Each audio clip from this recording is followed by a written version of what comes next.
bir dənə sizə söz deyim. İndi mən bilmirəm nədir. Amma məncə doğru. Mən keçən dəfə bir şey görmüşdüm. O gördüyünü deyir. Mən gördüyümü deyirəm də. İndi gördüyümüz bilmirəm. Siz axtaş demişdiniz. O həmənki o əlini tutmağından zaten o hiss edirəm ki odur.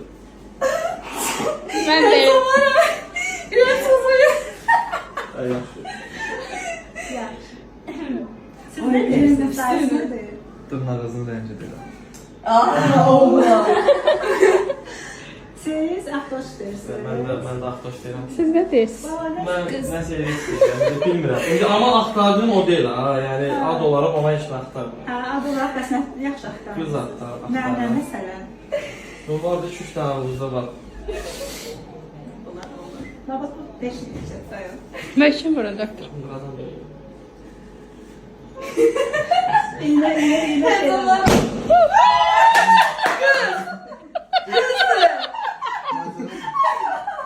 Kız. Ayrıl.